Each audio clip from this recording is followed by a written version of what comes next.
Peor Caso es producido gracias al aporte de quienes nos apoyan en Patreon y esta semana le damos la bienvenida a Jonathan de México, cazador de lo profano. Muchas gracias, Jonathan. Si tú también quieres colaborar puedes hacerlo en patreon.com/peorcaso. En YouTube también le damos la bienvenida a Marcio Lizarbe, cazador de lo profano. En YouTube también se pueden unir si quieren. youtube.com/peorcaso.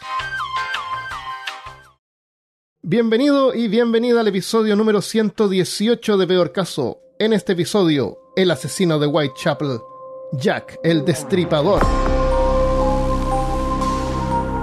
Hablándote desde los lugares más victorianos de Austin, Texas, soy Armando Loyola, tu anfitrión del único podcast que entretiene, educa y perturba al mismo tiempo. Junto a mí esta semana está Christopher Kovacevic. Cuidado que vienen los victorianos. Corran. Y Malca Negret. Hola. Al aviso, este episodio contiene algunas partes perturbadoras. ¿Destripadoras? Claro. Cuando estemos a punto de decir algo perturbador, antes, unos segundos antes van a escuchar un sonido. Para que sepan por si es que tienen el volumen fuerte. Fines del siglo XIX, por 1880, Londres era la capital más importante del mundo occidental. Ostentaba todas las innovaciones que habían traído la revolución industrial. Con la reina Victoria al trono ya por más de 50 años, la época victoriana en ese momento era sinónimo de modernidad y muchos querían vivir en ese lujoso estilo de vida. Esto causó que las personas de clase trabajadora más pobres fueran obligadas a abandonar las zonas residenciales. Hasta casi 80.000 terminaron viviendo en el distrito industrial de Whitechapel, donde para muchos cada día era más miserable que el anterior. Y sobre todo en el invierno, para los más desamparados que cuando llegaba la noche se agrupaban en patios de iglesias, cementerios. El que tenía suerte podía encontrar un espacio junto a algún tubo de ventilación tibio de alguna fábrica. Los que podían pagar un penique podían pasar la noche en un galpón sin calefacción, con bancos donde se podían sentar a esperar, porque no estaba permitido ni siquiera dormir. Había un tipo que los despertaba si te quedabas dormido. Es como detención en el colegio, en la escuela cuando te detuvieron alguna vez. ¿No se tuvieron ustedes? ¿Tuvieron que ir el día sábado en la mañana? No. A un amigo le pasó. ¿Eso existía? Sí, ¿Existía? yo tenía eso. Yo estaba en un colegio religioso y el castigo era ese. Tenías que ir había ese o detención en la mañana. El día sábado había que ir a las 8 de la mañana, el día sábado. O sea, te echaba a perder el fin de semana. Y había que ir y sentarse a leer o a estudiar, pero no se podía uno quedar dormido.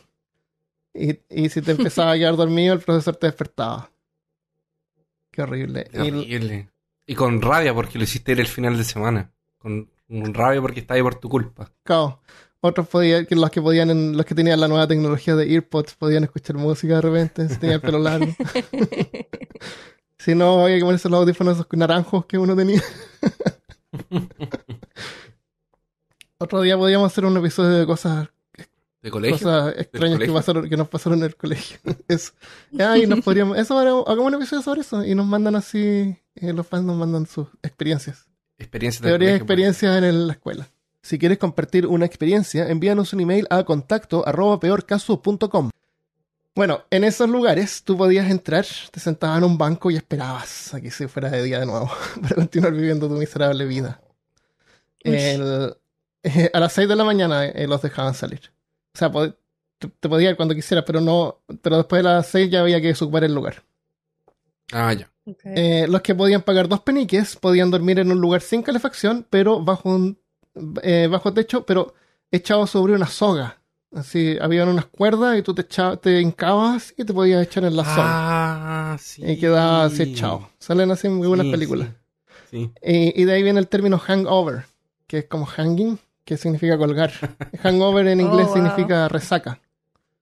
Es porque te quedas colgando, te quedaste colgando así en la cuerda. Es como un colgador de seres humanos. Claro. En vez de colgar ropa, se colgaban ellos mismos. Sí. Y ese costaba así, 2 pennies. 2 peniques.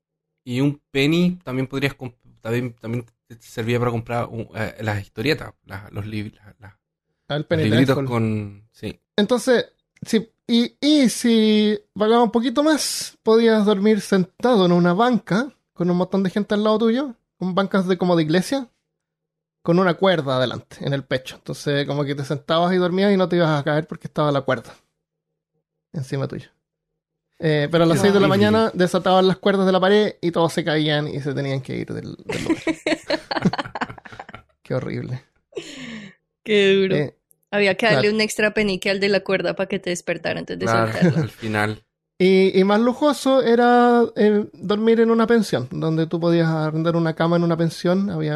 Dependiendo de lo que pagabas, tú podías estar en un cuarto con otras 6 personas que vivían ahí mismo. O a lo mejor un cuarto compartido con una persona más. O si tenías harto dinero, un cuarto para ti solo. Qué lujoso. Qué lujoso. Wow. Por 1894, o sea, después de estos eventos, 10 años después, se formó la organización de ayuda a los pobres llamada Salvation Army, que hay acá en Estados Unidos todavía. No sé si en Latinoamérica no la he visto. La Cruz Roja sí. Yo vi el ejército, aquí se llama el Ejército de la Salvación. Ya, esa es. Entonces, los que podían pagar 4 peniques, ellos habían instalado unos lugares que se llamaban Coffin House. Coffin significa ataúd. O sea, la gente les llamaba Coffin House, la casa de ataúdes. Era un galpón grande con un montón de cajas de maderas en hileras con forma de ataúdes.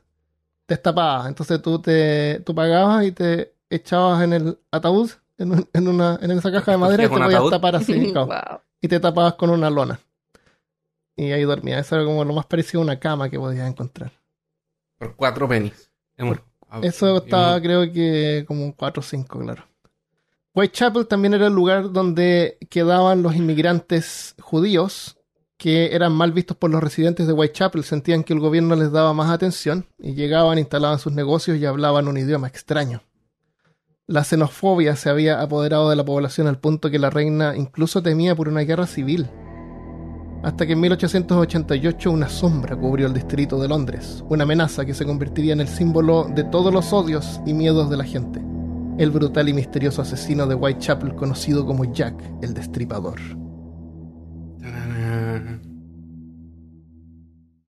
En inglés se llama Ripper, Jack the Ripper, y Ripper es como rajar, como Jack el Rajador. ¿Y no es lo mismo que el Ripper de la muerte que te viene a llevar? No, ese es otro Ripper. Ese es otro Ripper. Como el programa que ustedes están usando para grabar se llama Ripper, por el de la muerte, porque si tú te fijas el icono, es una hoz. ¿Qué es lo que lleva a la muerte? Wow. No sé por qué se llama así. Pero eso el Reaper es rip, es como de rajar. Y rip, ¿qué significa, Marco, Reaper del Reaper de la muerte? No sé. Buena pregunta, hermano. Es el nombre así como en español uno dice la muerte. Igual tiene la hoz de rajar también, ¿no? No, parece que es el nombre de la muerte en inglés, The Reaper. Es como decir la muerte. Pero acá en inglés no dicen así The Death. No tienen la personificación de la muerte es Reaper. La personificación de la muerte en español es la muerte. Okay. Eso es. No sé. Si alguien sabe, que nos cuente. En septiembre de 1888, el distrito de Whitechapel en Londres se encontró en medio de una serie de homicidios espeluznantes. 5 prostitutas no solo habían sido degolladas hasta la muerte, sino que completamente mutiladas y sus órganos removidos. Los horrendos crímenes causaron pánico en la población y una excesiva explotación de los medios. Los asesinatos de Whitechapel eran de lo que todos hablaban en ese tiempo, incluso a nivel internacional. Cada día la gente leía los periódicos para saber sobre los últimos avances de la investigación y cuáles eran los nuevos sospechosos. Pero la carrera de Jack el Destripador, como cualquier otra, comenzó en una forma imperceptible. Por eso la noche en que una mujer de 47 años llamada Annie Chapman salió a buscar su salario, el asesino Jack del Destripador aún no había ganado su infamia. Y Annie no sospechaba del peligro que le esperaba. Oye, y acabo de ver que el Reaper es la guadaña en sí. Es el nombre Reaper esa. Es la guadaña. En la guadaña, entonces. Ahí está. El cutter es el instrumento cortante. Claro. Ajá. ¿Qué es para cortar hierba? Pasto. Sí, que lo usan como en farms. Agricultura, claro. Sí. Por eso el icono de Reaper del audio es guadaña. A lo mejor yo no lo había visto. Ahora lo veo, no se va nunca más. Tal vez es lo que nos va a pasar si no lo pagamos. Claro, seguimos usando gratis. Claro, psicología oculta y ¿cómo se llama eso que hicimos? No, por Dios. Psicología reversa. No, hicimos un episodio de control mental. Ya. A fines del 1800 las mujeres de Londres tenían muy pocas oportunidades, sobre todo las más pobres. Se podían casar para ser mantenidas por un hombre o vivir en la pobreza. Algunas sobrevivían de costureras, lavando ropa o trabajando como empleadas domésticas en una casa. A las más desafortunadas no les quedaba más que mendigar o trabajar como prostitutas. Annie Chapman había estado casada con su marido John, un enterrador. Pero luego que su joven hija Emily muriera de meningitis cuando tenía 12, la pareja cayó en tiempos difíciles y en 1884 terminaron separándose.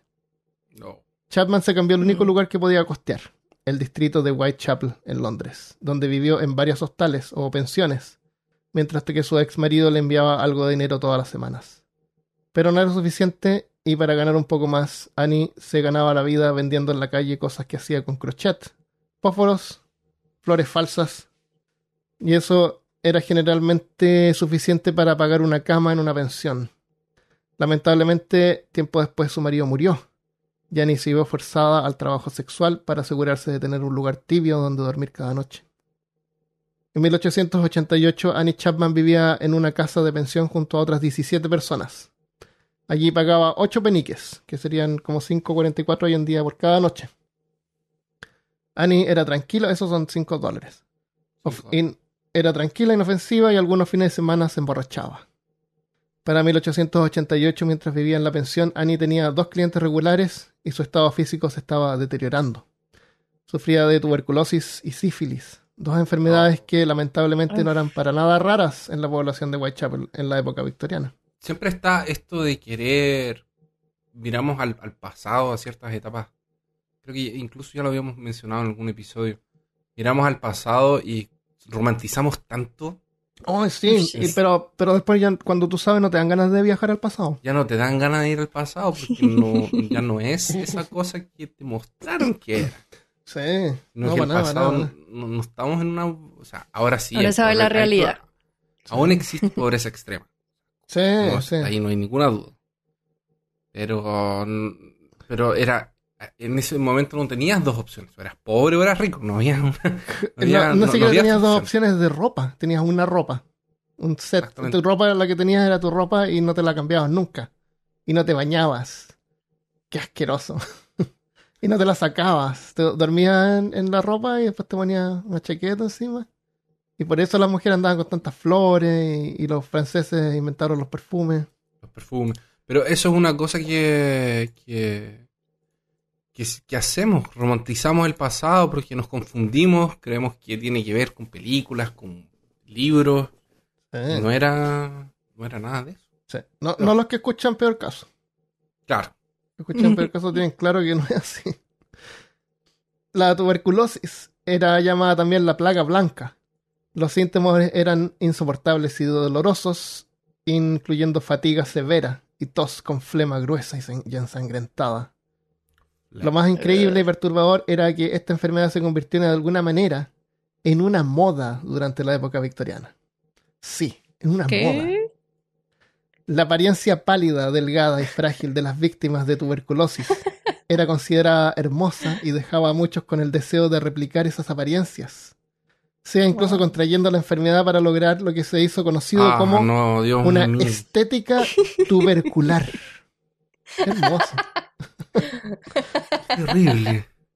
Es como cuando empezaron las cirugías. ¿Te acuerdas cuando hace millones de años atrás cuando empezaron las cirugías plásticas? Uh-huh. Y todo el mundo estaba quedando con la misma cara. ¿Ah, sí? Sí. Era la misma nariz. Porque el dibujante sabía dibujar una cara nomás. En las pinturas. Sí. Oye, pero imagínate, conoces a unas chicas en el parque, ¿cierto? Donde están así en la pastoral. Yo pensé que sentados como esas pinturas pastorales, así. Oh, qué hermosa tu estética tubercular. Lindo. Gracias. Tuberculosis. Claro. Tuberculosis avanzada te hace ver muy bien. Pero Annie no tenía la elegancia tubercular. Ella era bajita y más bien gordita.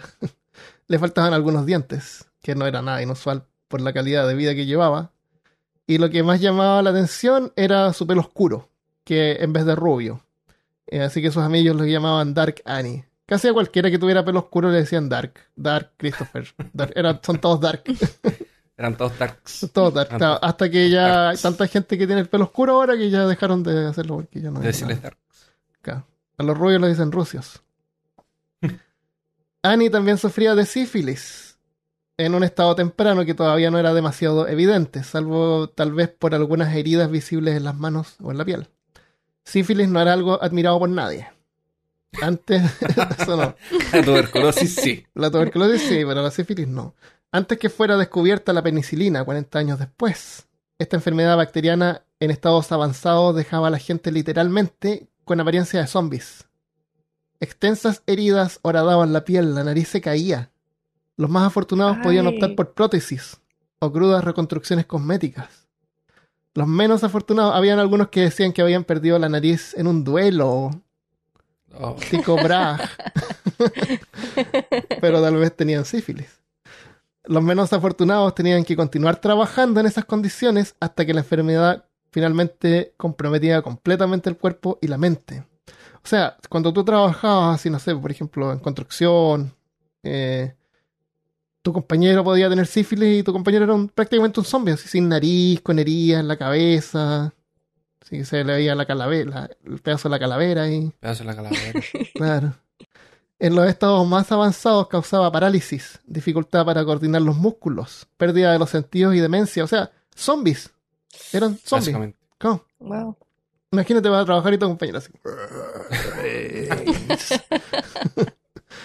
No es muy diferente de hoy en día. Claro, de algunos compañeros de trabajo.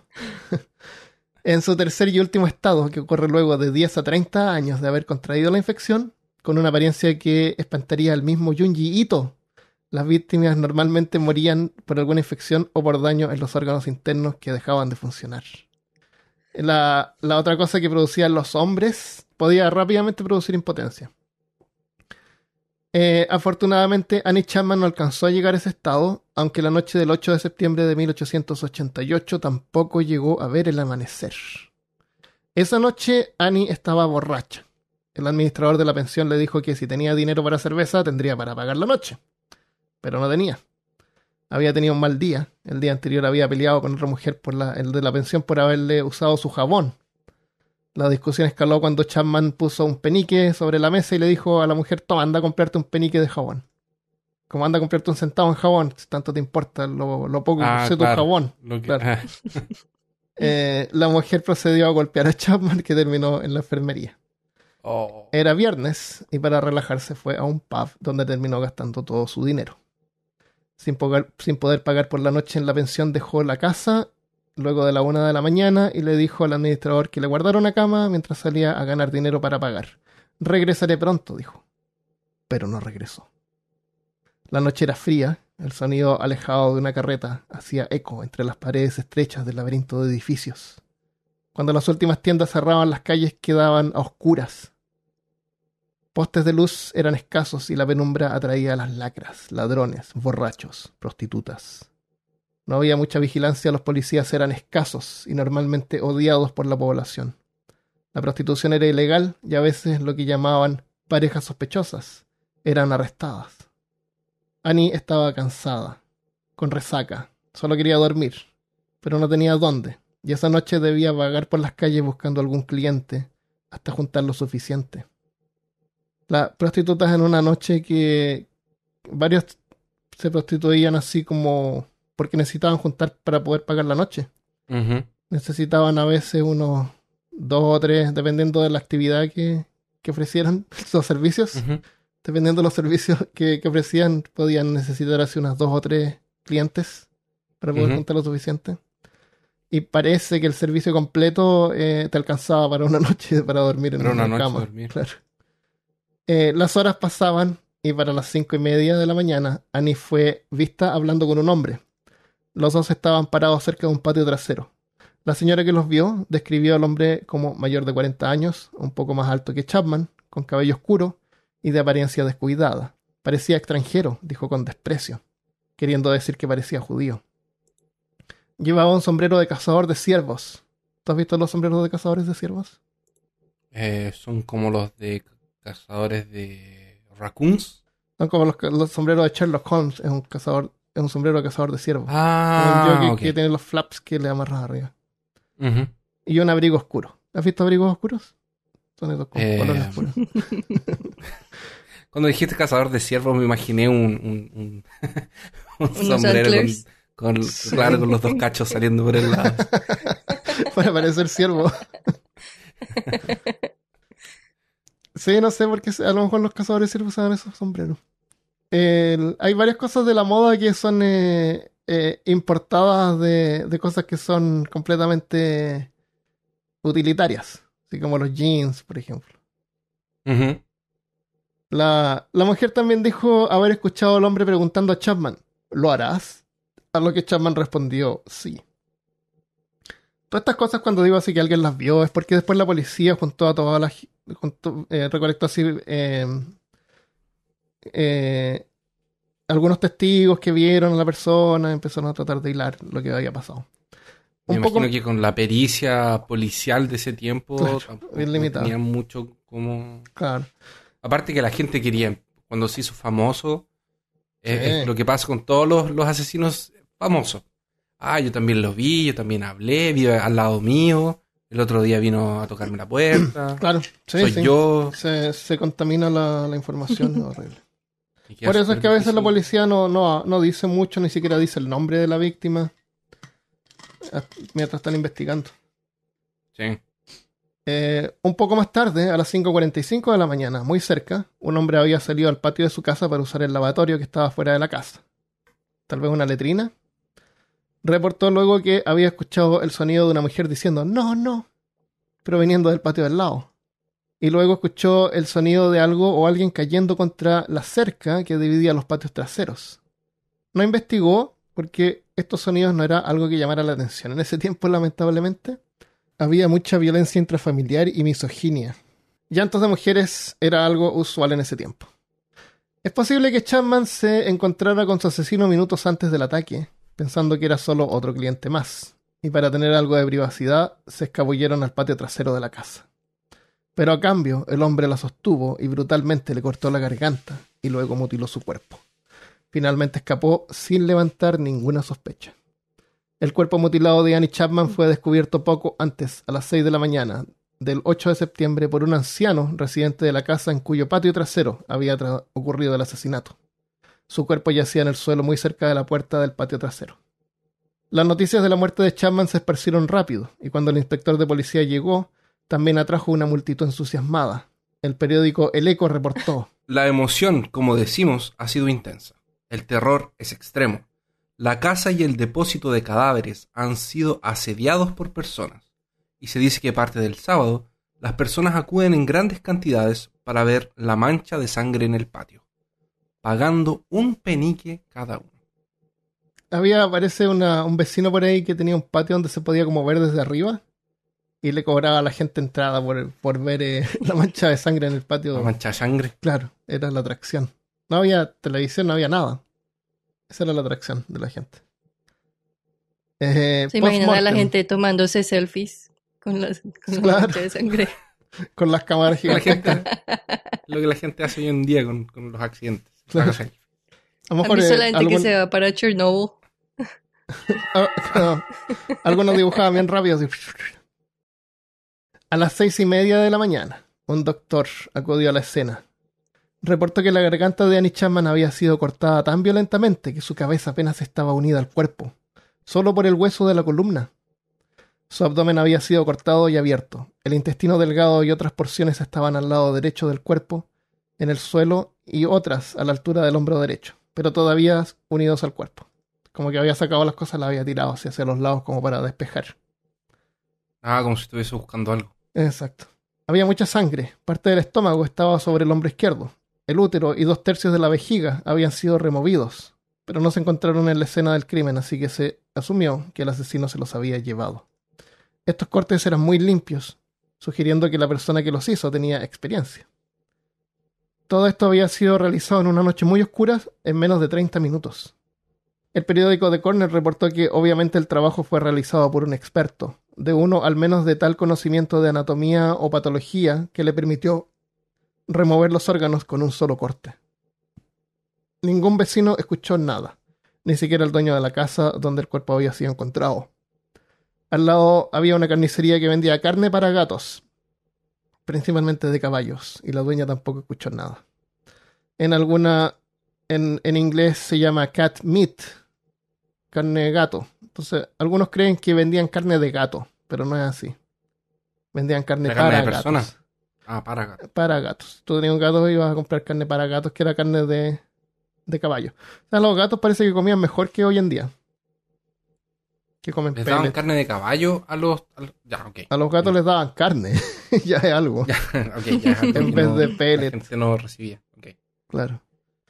Un delegado luego reportó que había sido... Imagínate cómo era la carne de perro. O a lo mejor los perros sí se los comían. A lo mejor a los perros les daban gato. Carne de gato. Puede ser.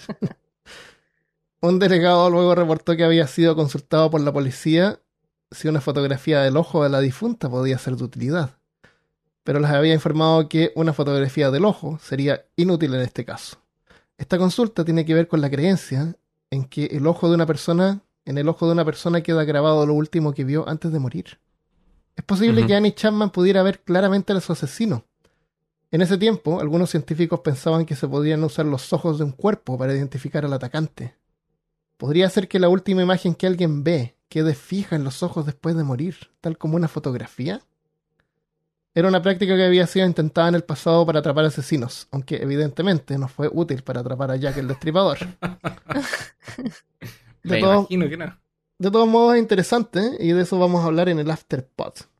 El cadáver de Annie Chapman permaneció en una morgue mientras era estudiado. Finalmente, el 14 de septiembre, un carruaje fue enviado por una mortuaria para llevar los restos de Annie Chapman al cementerio de la ciudad de Londres. Aunque en ese momento no se sabía, en realidad Annie había sido la segunda víctima del brutal asesino. Asociando ahora el primer caso con el de Chapman, la presión en la policía para atrapar al atacante aumentó, mientras que el pánico se apoderó de la población de Whitechapel. Ya, ese es el primer caso, que en realidad es el segundo caso, porque el primer caso no es tan perturbador. Ya.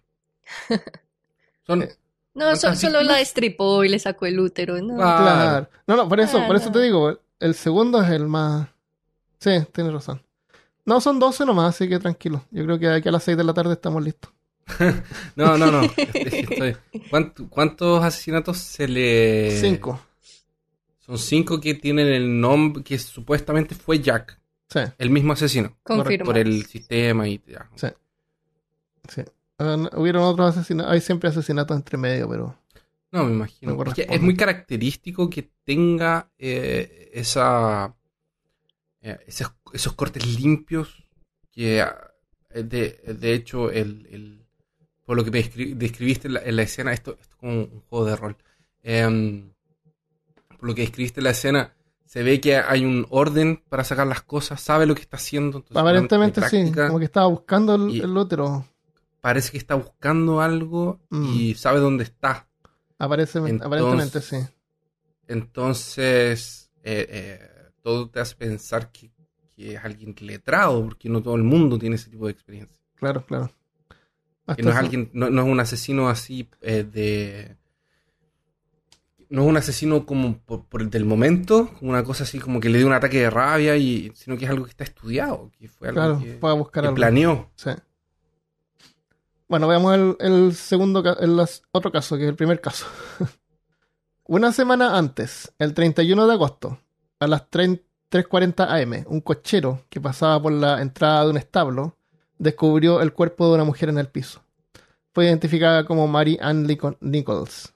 Según la investigación, Mary Ann había sido vista viva por última vez aproximadamente 1 hora antes del descubrimiento de su cuerpo por su compañera de cuarto.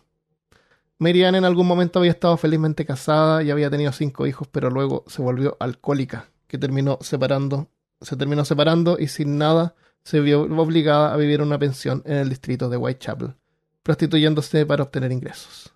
O sea, la historia como de 1.200 mujeres que habían prostitutas en Whitechapel. Era lo que le pasó. La otra opción eran las casas de trabajo, lugares donde mujeres podían trabajar a cambio de un techo y comida, pero en condiciones miserables. Muchas horas de trabajo y beneficios eran tan escasos que bordeaban la esclavitud. En la película From Hell, en la primera escena muestran así como una imagen así que te hace como una idea del lugar donde estás viendo, y sale una casa de trabajo y va entrando un carruaje con una jaula llena de mujeres adentro de una jaula. Oh. Va entrando así como a la casa de trabajo. Es como una escena así que si tú no sabes de qué se trata no te das cuenta, pero así de horrible es, imagínate. Mujeres así que eran... Prostitución era ilegal, entonces si te encontraban prostituyéndote te podían mandar a una casa de trabajo. Que era prácticamente trabajo de esclavo. Trabajos Claro. forzados. Trabajo más o menos, claro, tenías que estar ahí, vivir ahí, te daban la comida ahí, como horrible. En su mejor momento, Mary Ann había obtenido un mejor trabajo como empleada doméstica, pero su problema de alcoholismo fue su perdición. Porque los patrones eran abstemios y de hecho pertenecían a una como asociación de abstemios, o sea, abstemios serios. Ah, ya. Y ella era alcohólica, así que la despidieron. Y cuando la despidieron, se robó como $600 de hoy en día en ropa que le había robado su patrona. Aprovechó. Mejor no lo hubiesen despedido. Claro. El dinero lo gastó rápidamente y en sus últimos días terminó compartiendo un cuarto en una pensión, optando por la prostitución como profesión. Mary Ann Nichols fue la primera víctima de Jack el Destripador. Cuando fue encontrada, lo primero que el médico que la examinó notó fue la falta de sangre, que sugería que Mary Ann no había sido asesinada en el lugar donde había sido encontrado su cuerpo. Su garganta fue cortada de izquierda a derecha por 2 cortes, uno de los cuales cortó completamente todo el tejido hasta las vértebras. La parte inferior de su abdomen, o sea, la segunda también, o sea, era súper violento para matarla. Seguramente estas víctimas murieron casi instantáneamente. La parte inferior de su abdomen estaba parcialmente abierta por una herida profunda y dentada. Varias otras incisiones infligidas en el lado derecho de su abdomen también habían sido causadas por el mismo cuchillo. Por los cortes se estimaba que el cuchillo podía medir unos 15 a 20 centímetros, o sea, unas 6 a 8 pulgadas. Cada uno... Caleta. 20 centímetros, cada un cuchillo de cocina grande. Sí. Cada una de estas heridas habían sido infligidas con habilidad, reportó el médico. Cuando dicen infligidas por una herida profunda y dentada me imagino un cuchillo dentado que deja jirones, así como que no corta en forma limpia. Sí, es como de serrucho. Claro. O él cortó varias veces, así como... Ah, eso puede ser, sí. Este había sido el primer asesinato de Jack el Destripador, conocido como el primero de los 5 canónicos. Como decía Christopher, por mucho tiempo y hasta ahora también se discute cuáles son los casos que realmente se podrían atribuir a Jack y cuáles no. Y hay algunos casos que algunos creen que sí. Hay gente que se llama a sí misma así, Ripperologist. Así como que estudian tanto Jack the Ripper que ellos así como ufólogo, Ripperologist. Ripperólogo, destripadorólogo.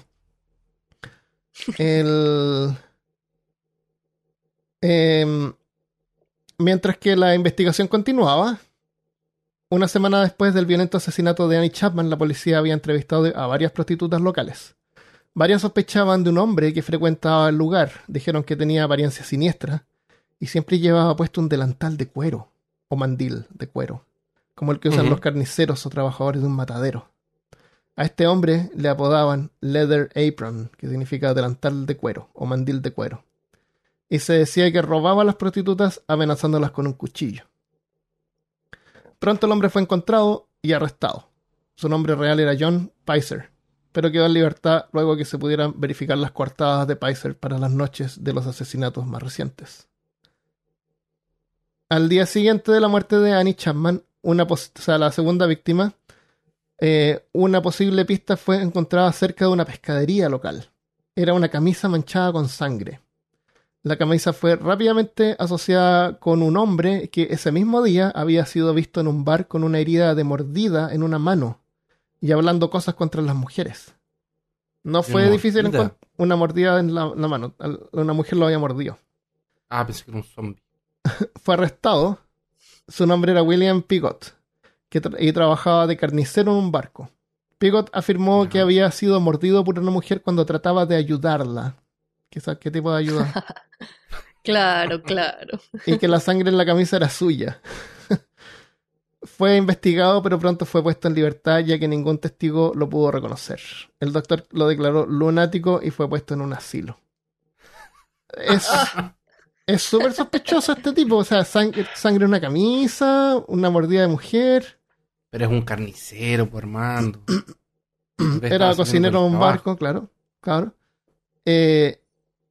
Lo que sí, este tipo fue puesto como en un asilo. Entonces, él estaba en un asilo cuando ocurrieron los siguientes asesinatos. Por eso sabemos que no es él. Tenemos la seguridad que no es él.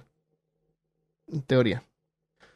Sin ningún sospechoso, el pánico comenzó a pasar hasta que la policía recibió su pista más inquietante hasta ese momento.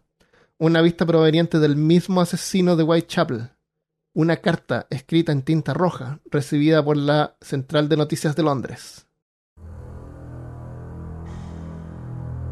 Querido jefe, constantemente escucho que la policía me ha atrapado, pero no me echarán mano todavía. Me da risa cuando se hacen los listos y dicen que están tras la pista correcta. Ese chiste sobre mandil de cuero me hizo partir de risa. Odio a las putas y no dejaré de destriparlas hasta que me harte. El último fue un trabajo grandioso. No le di tiempo a la señora ni de chillar. ¿Cómo me atraparán ahora? Me encanta mi trabajo y quiero empezar de nuevo si tengo la oportunidad. Pronto oirán hablar de mí y de mis divertidos jueguecillos. Guardé algo de la sustancia roja en una botella de cerveza de jengibre para escribir. Se refiere a la sangre. Pero se puso tan espesa como la cola y no la puedo usar. La tinta roja servirá igual, espero. Jeje. En el próximo trabajo le cortaré las orejas a la dama y se las enviaré a la policía para divertirme. Guarden esta carta en secreto hasta que haya hecho un poco más de trabajo y después publíquenla sin rodeos. Mi cuchillo es tan bonito y afilado que quisiera ponerme a trabajar ahora mismo si tengo la ocasión. Buena suerte, sinceramente suyo, Jack el Destripador. Espero que no les moleste que les dé mi nombre profesional. Y después, esa carta tenía una plana en la mitad de la parte de atrás de del papel, y escrito del lado, abajo, decía, con una letra más desordenada, decía: no está bien enviar esta carta antes de limpiarme toda la tinta roja de las manos. Maldición, todavía no puedo. Y dicen que soy doctor. Jaja. Esa carta no solamente acuñó el nombre con el que el asesino serial es reconocido hasta el día de hoy, también avivó el interés de la gente y la presión en la policía para capturar a Jack el Destripador. Yo no sé si fuera policía le creo a la carta. Es demasiado de Penny Dreadful. Demasiado. Sí. Sí, súper se nota que es falso. Bueno, no sé, man. Sí, está demasiado escrita. Sí. Bueno, pero él por lo menos le puso el nombre. No es lo suficientemente psicópata. Sí, poco psicópata. Me ha forzado. Demasiado. Sí, estaba muy bien escrita. Es como la perspectiva de alguien que quisiera estar pretendiendo ser psicópata. Sí, exactamente. Pero no. Especialmente por el detalle de ay, guardé la sangre en una botella para escribir y no pude. Espero que sirva la tinta roja. Y mis jueguecitos. Sí. Y lo otro es que si tú miras la carta, la letra es hermosa. La caligrafía es preciosa. Sí. Tiene una hermosa caligrafía, excepto la parte que está escrita de lado. Eso se nota como un poco más desordenada. Pero tiene una caligrafía espectacular. Incluso si lo piensas así, alguien que efectuó un segundo asesinato tan meticuloso, no me parece que iba a escribir de esa forma. Así como, ay, miren lo que hice, soy tan asesino. Bueno, hay algunos asesinos que les gusta figurar, así como que les gusta que la gente sepa lo que él hizo. Sí. Habían pasado más de 20 días y la policía todavía no aprendía al culpable. En la primera hora del 30 de septiembre de 1888, el cuerpo de otra prostituta fue descubierto, técnicamente por un caballo. Un hombre que pasaba por la calle en un carro tirado por un caballo se sobresaltó cuando su caballo se echó a un lado para evitar algo que había en el camino. El conductor, mirando con más atención, vio que era el cuerpo de una mujer que había sido degollada. Las manos estaban frías, pero las otras partes del cuerpo todavía estaban tibias, y además la sangre todavía fluía de una herida del cuello cuando fue encontrada. Ciertamente había sido asesinada recientemente. Pocos minutos antes, una reunión del Club Educacional para Hombres Trabajadores había terminado en las cercanías y varios hombres, trabajadores seguramente, habían salido, posiblemente interrumpiendo al asesino que abandonó la víctima antes de continuar con su típica práctica de disección. La víctima era Elizabeth Stride, apodada Longlegs, como Lisa larga, posiblemente por su rostro alargado o porque era un poco más alta que el resto. Tenía el pelo café claro, ojos claros y piel pálida. O sea, este cuerpo fue encontrado como una especie de calle grande donde pasan los carruajes, no en un callejón. Se me hace raro eso de que haya matado a alguien en un lugar abierto, así como en vez de llevarla... Porque... A veces no la pudo convencer. Puede ser. Porque tiene que conversar con la persona, convencerla y llevarla a un lugar. Tal vez la persona empezó a sospechar. Y no le creyó. ¿Lo reconoció, tal vez? No reconocerlo, pero se sintió amenazada y estaba tratando de arrancar y llamar a la policía, alguna cosa así. Puede ser. Sí, porque es raro eso que la encontró en un lugar así tan abierto, tan público. ¿Quién sabe si no era muy concurrido, no? Claro. O puede mostrar que en realidad... La hora en la que no esperaba Jack el Ripper, claro, eso es verdad. A lo mejor Jack el Ripper no era tan calculador tampoco. Como tú dijiste, no necesariamente era... A lo mejor sí actuaba por impulso de repente. ¿Quién sabe? Pero la cuestión es que Elizabeth Stride... Es que también... Piense que también el tipo quería... podemos pensar que él quería... que él se encuentra tan buen asesino y tan rápido... Tan destripador. Quería hacerle como una prueba, si puedo hacerlo en la calle. Que debe haber pensado, ahora, o sea, yo lo puedo resolver ahora, y dio la oportunidad de matarla, la mató, y antes de... como te dije, pasó algo inesperado, ella se empezó a arrancar, quizá empezó a correr, entonces dijo, ya, tiene que ser ahora, si no tiene que ser ahora. Y la mató, y cuando iba a empezar a... Yo no sé si en esa calle había vereda o no, porque si es que el caballo se tuvo que echar de lado es porque estaba en la calle, el cuerpo, en la calle. O sea, ni siquiera en una vereda. Si es que a lo mejor no había vereda, era solamente una calle nomás. O se estaba arrancando, tal vez. Empezó a huir y la mató. Y cayó ahí, sí. Y como la investigación forense era tan... No existente que tal vez ni siquiera nadie... Y se llenaba de gente precaria, que no podían haber visto así, oye, hay gotitas de sangre, que ahora es como básico incluso para un juego de computador. Así como, hay gotas que vienen del callejón acá. Lo primero que preguntas cuando vas a investigar una escena en un juego de rol. Claro. Lo primero, oye, ¿hay rastros de sangre? Y la persona parece que venía corriendo. Claro, tú miro alrededor, tiro una tirada por descubrir por cerca de ahí. Pero que no se puede, pues hay tanta gente que se va a empezar a acumular y oye, es Jack.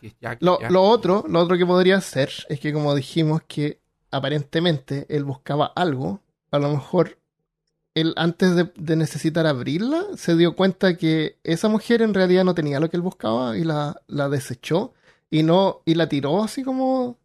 Porque la primera víctima fue encontrada en un lugar, pero no había mucha sangre, ¿te acuerdas? Es como que la tiró ahí. Entonces a lo mejor es alguien que tenía un carruaje y la tiró del carruaje y la dejó en el suelo. Entonces como que la degolló, pero no, esta mujer no sirve y la tiró. No sé. La tiró. No sé, eso especulación también, mía. Sí. Especulación mía ahora, no había pensado en eso, pero... como dices tú, está buscando algo y no le sirve, no tiene lo que está buscando. No tiene lo que está buscando, claro.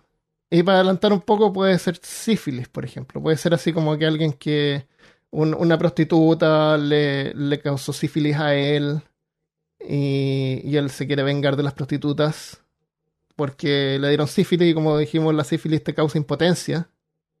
Y la gente con impotencia a veces puede ser muy vengativa.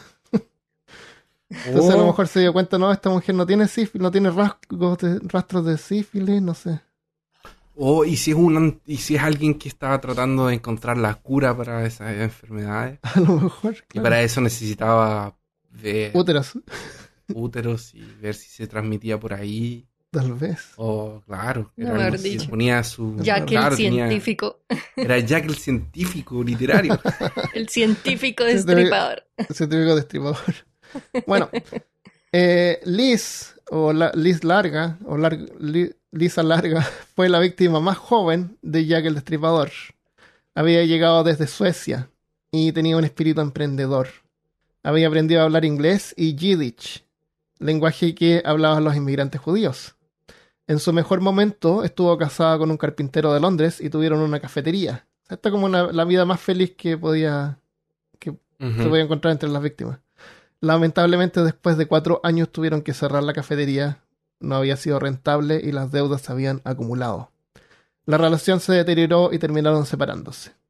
Liz vivió un tiempo en una casa de trabajo, pero luego de trabajo en forma independiente. Trabajaba limpiando casas y sabiendo yiddish podía trabajar también para los inmigrantes. Eran polacos generalmente. A Liz le faltaban dientes en la mandíbula y tartamudeaba un poco. Ella contaba que su marido y dos de sus 9 hijos, porque en ese tiempo para las mujeres era un logro tener un montón de hijos y estar casada. O sea, decir que estás casada y tenías hartos hijos, otras mujeres te iban a admirar por eso. Entonces ella decía que había tenido 9 hijos, pero en realidad era mentira esto. Ella contaba que su marido y 2 de sus 9 hijos se habían ahogado cuando trabajaban en un barco. Para salvarse, ella había escalado un mástil del barco. Y un hombre que estaba tratando de escapar también en el mástil sobre ella, por error así, le pegó una patada en la cara y le voló los dientes de la mandíbula. Por eso. Y por eso es que le faltaban dientes. A ella también le gustaban los juegos de rol. Claro, y por eso tartamudeaba también, no sé. Claro. Pero claro. Por ahí leí que le faltaban así todos los dientes de la mandíbula, lo cual es extraño. O sea, pudo tal vez realmente haber tenido un accidente, a lo mejor algo menos interesante que tratar de haber sobrevivido a un naufragio. Claro. ¿Quién sabe? A lo mejor se cayó.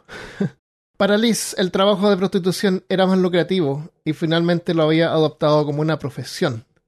Era atractiva y se vestía de forma elegante para atraer a clientes más distinguidos.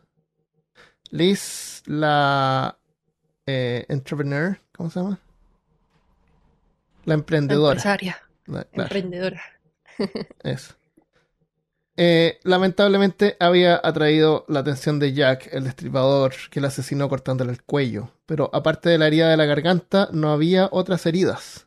Su abdomen no había sido abierto y tal vez el crimen podía no haber sido atribuido a Jack, al infame Jack, de no ser por un segundo asesinato esa misma noche.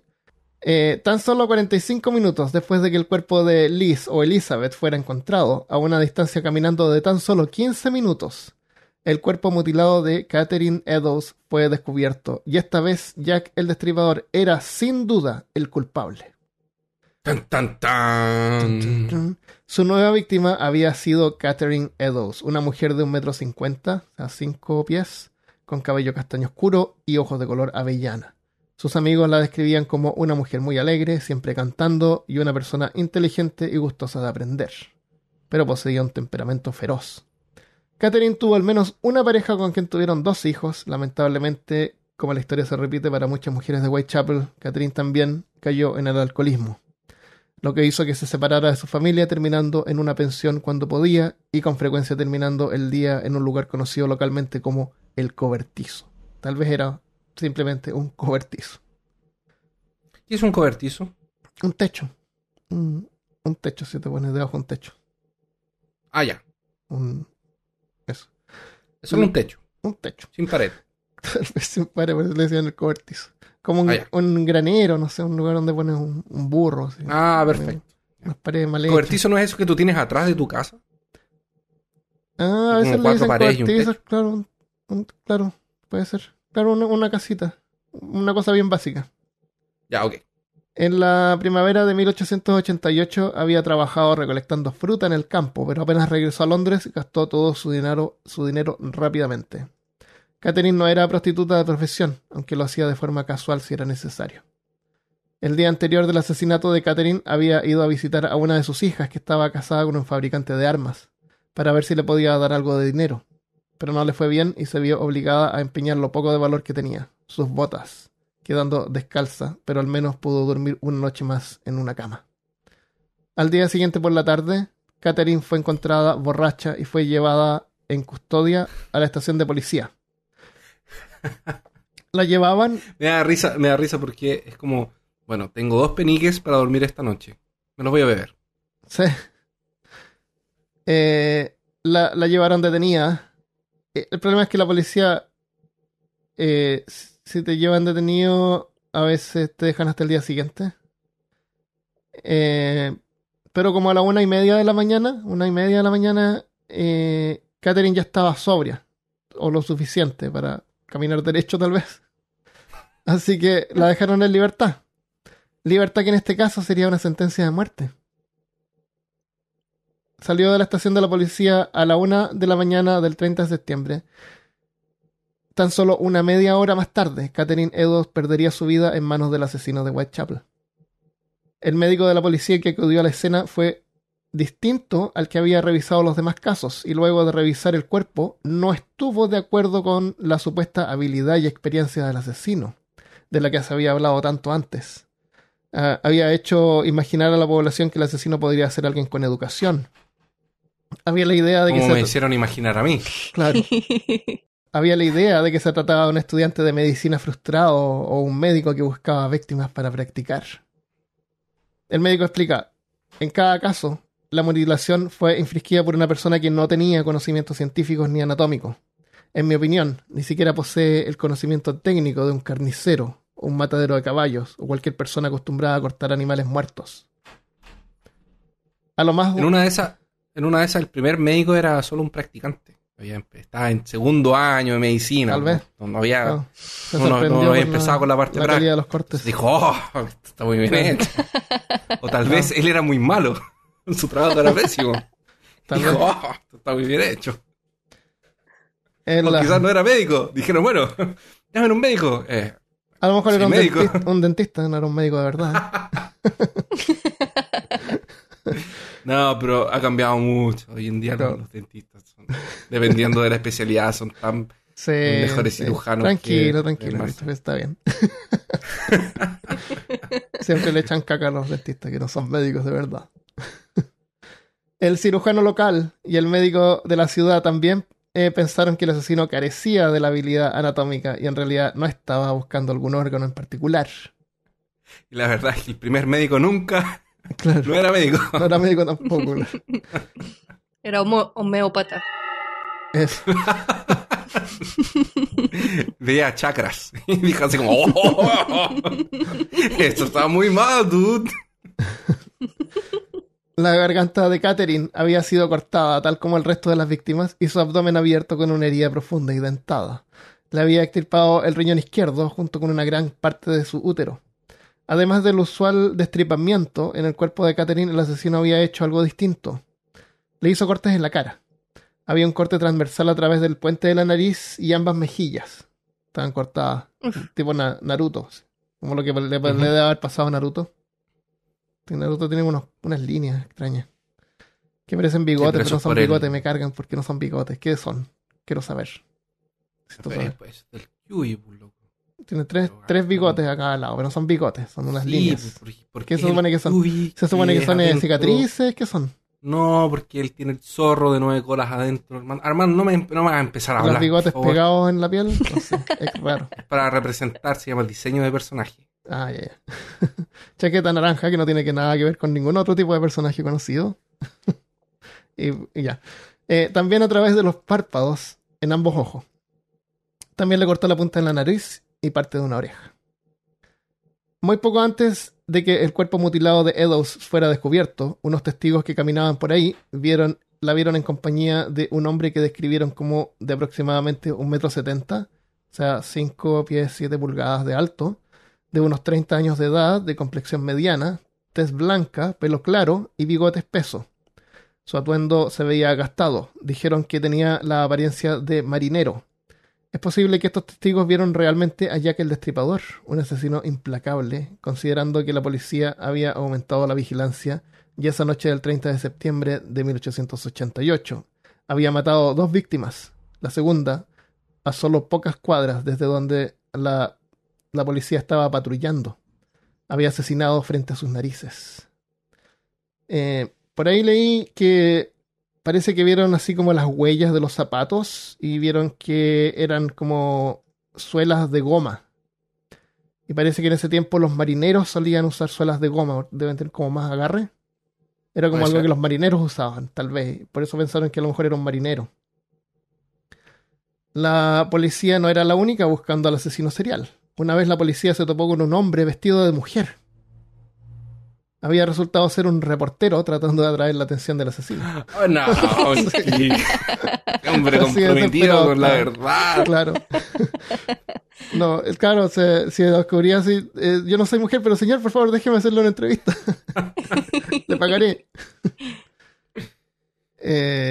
Claro, a lo mejor era una oportunidad de fotografiarlo, entrevistarlo. O tal vez no era un reportero y era una persona que le gustaba vestirse de mujer. Y cuando lo pillaron dijo, no, soy un reportero. Claro. Sí, no, totalmente. Estoy buscando a Jack. Lo chistoso es que la policía optó por lo mismo. Y habían policías que se vestían de mujer haciéndose pasar de prostituta. Así que esa fue la época dorada para los travestis en Londres victoriano. Pero sargento, no quiero afeitarme el bigote. Estoy hace semanas tratando de hacerlo crecer. Billy, necesitamos que te claro. Cállate y practica tu voz aguda. ¡Oh, Jack! A lo mejor mujeres se ponían esos velos, así que a lo mejor usaban velos. Tenían abanicos, como en Mulan. Claro. Como en Northman, cuando el tipo se viste de mujer. Exactamente. Vi la tercera temporada. Sí. Yo la estoy mirando, estoy un poco traumatizado, la verdad. No me cuentes nada porque no quiero spoiler. Es precuela, solo te conté eso. Sí. Ya. Okay. O sea, yo entendí que era precuela, pero ¿es toda la temporada precuela? Toda la temporada precuela. Termina cuando parte la primera temporada. Es un Star Wars, totalmente estilo Star Wars. Ya, perfecto. Es que en la segunda temporada mataron tanta gente que no sabía que iban a hacer. Exactamente, claro. Y dije, ¿cómo va a salir? Yo quiero ver a Freya de nuevo. Sí. Sí, ahí la podemos comentar después, cuando la termines de ver. ¿Tú no has visto Northman, Malca? Es una parodia sobre los vikingos. Claro, si te gusta ver a hombres humillados, ve... ¿Pero si la vio? Sí. Ya. Whitechapel era una zona donde terminaban inmigrantes y refugiados. Otro problema que la policía y el gobierno tenían era la xenofobia. Whitechapel era una zona donde terminaban inmigrantes y refugiados. Varios irlandeses se habían movido a la ciudad luego de una hambruna que había ocurrido años antes, en 1846. Un hongo había infectado las plantaciones de patatas, haciendo perder más de 3/4 de las cosechas durante 7 años. Se llamaba la hambruna de las patatas. Terminó en 1852 habiendo matado a 1 millón de irlandeses que murieron de hambre. Y otro millón forzado a salir de sus hogares como refugiados. Algunos lograron viajar a América, la tierra prometida. Y otros que no pudieron terminaron en los suburbios más pobres de Londres, como Whitechapel. Pero la mayor parte de la inmigración, por mucho, fue la de los judíos que habían comenzado a llegar en cantidades cada vez mayores a partir de 1881, mientras huían de la persecución o las dificultades económicas en Rusia, Polonia y Alemania. Y esto incluso mucho antes de la Primera Guerra Mundial. La fecha de la Primera Guerra Mundial está en las notas, ahí que lo mandé. Para 1888 la población judía de Whitechapel había crecido entre 45.000 a 50.000. Al principio, estos inmigrantes judíos se habían establecido al borde este de Whitechapel y para 1888 habían comenzado a expandirse a otras partes del distrito. Charles Booth, un filántropo de gran influencia en el gobierno de esa época y defensor de los más pobres, escribió: los recién llegados han reemplazado gradualmente a la población inglesa en distritos enteros. En Whitechapel, Commercial Street, una avenida que atraviesa de norte a sur, una nota, marcaba una división entre las guaridas judías y el barrio inglés que se encuentra al este. Ahora los judíos han cruzado la línea y muchas calles han caído ante ellos. Llenan bloques enteros con sus viviendas. Han introducido nuevos oficios, así como nuevos hábitos, y viven y se juntan, trabajan y buscan su destino independientemente de la gran corriente de vida de Londres que los rodea. Eso es un texto editado de lo que dijo, porque él en realidad nombra un montón de calles que hay que ser londinense o mirar el mapa para entender a qué se refiere. Pero era como que hay una división de norte a sur y los judíos al principio estaban a un lado y después empezaron a moverse al otro. Eso es todo.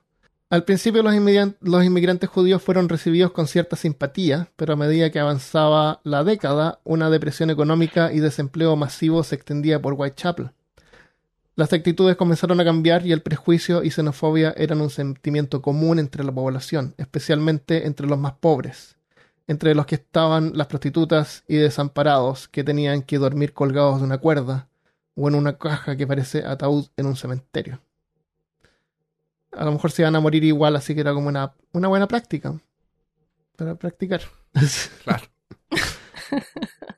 El problema de la xenofobia era tan grande que incluso la reina Victoria temía por una posible guerra civil, y Jack el Destripador apareció en el momento justo para convertirse en la personificación de todo el odio de la gente, lamentablemente contra los extranjeros. Y esta parte se llama Jack era judío. La idea que Jack el Destripador fuera un inmigrante polaco o judío era común entre los habitantes de Whitechapel, y por mucho tiempo ha sido compartida también por Ripperologists, investigadores obsesionados por descubrir la identidad del asesino. Un libro llamado Naming Jack the Ripper de Russell Edwards dice que pruebas de ADN indican que el asesino había sido un inmigrante judío de 25 años proveniente de Polonia. Los resultados provienen de un examen forense de un chal de seda manchado con sangre. Según los investigadores, se encontró junto al cuerpo mutilado de Catherine Eddowes. El chal está manchado con lo que se dice que es sangre y semen. Este último se cree que proviene del asesino. Pero los resultados no son concluyentes. La muestra de ADN mitocondrial, o sea, ADN que se transmite solamente por la madre, puede provenir de cualquiera de los miles que vivían en Londres en ese tiempo, y no necesariamente de un sospechoso polaco. Además, es imposible verificar o que de el cualquier chal... cliente. Claro. Es imposible verificar que el chal... Claro, puede haber sido un cliente. Sí, es que existía, porque tampoco es posible verificar que realmente hubo un chal. Sí. No. Ah, ya.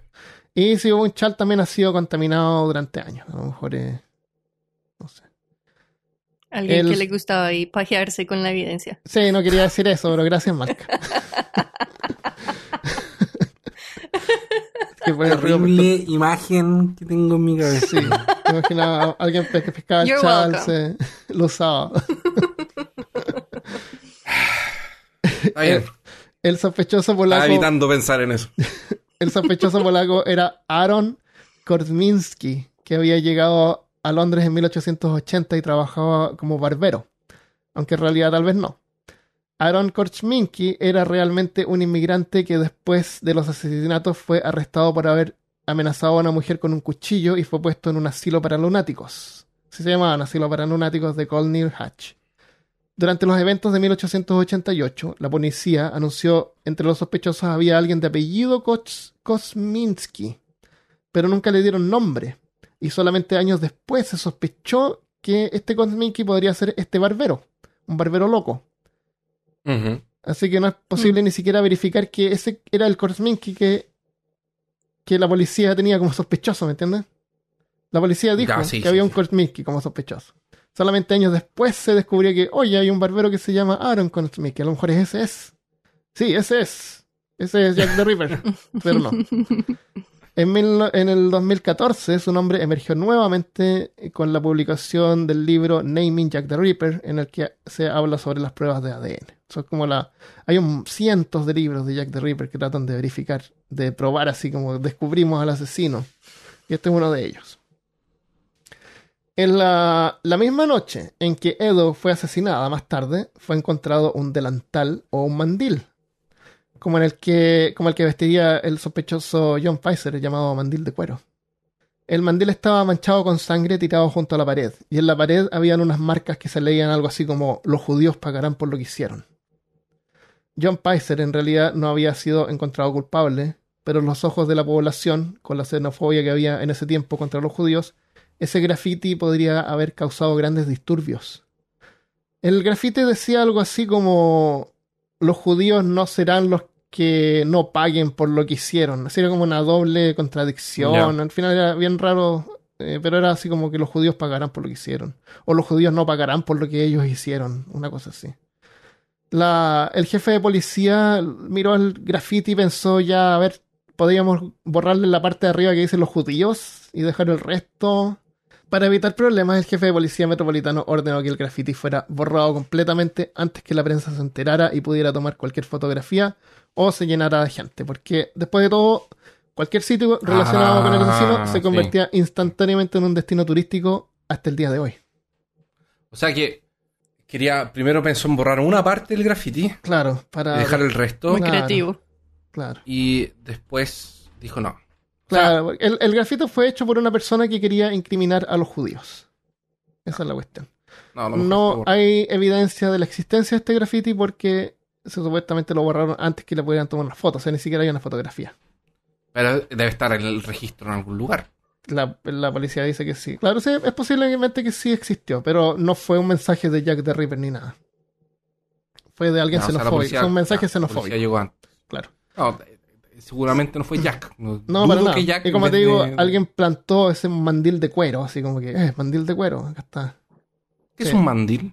El delantal de cuero que usan los carniceros. Como un delantal de herrero. Tuve un momento. Un lapso mental. Pasmo mental. La policía no tenía ninguna pista, pero tan solo un día después la central de noticias recibió una postal firmada a Jack el Destripador, en la que admitía responsabilidad por los asesinatos de Elizabeth Stride y Catherine Eddowes, describiéndolo como una función doble. Como ibas al cine y habían 2 películas por el precio de una. Ya. Se argumentaba que la postal había sido enviada antes de que ocurrieran los asesinatos, pero en realidad fue enviada después, que los reporteros ya se habían enterado de los detalles. La postal de hecho era falsa. Ya la policía descubrió que había sido realizada por un reportero tratando de mantener el interés en el caso. De hecho, la primera carta, nombrada Querido Jefe, también resultó ser falsa y del mismo autor. Tenía razón, Christopher. El periodista confesó años después que él junto a un colega habían creado esa carta para mantener el interés público y mantener las ventas del periódico. Habían usado ese nombre para llamar la atención. La carta y postal fueron efectivas y el nombre de Jack el Destripador, acuñado por un reportero corrupto, perdonando la tautología y el cinismo, es lo que dio nombre al legendario asesino en serie. Sin ninguna pista sólida y con las limitaciones forenses de la época, la policía estaba desconcertada. Afortunadamente no habían habido otros sucesos en 2 semanas. De todos modos, la vigilancia continuaba. Incluso con ayuda civil, se había formado un comité de vigilancia.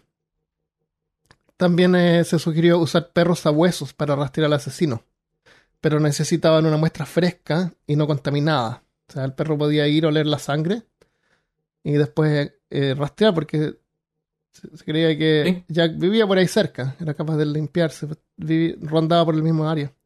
Así que la policía encargó 2 perros entrenados para hacer el trabajo.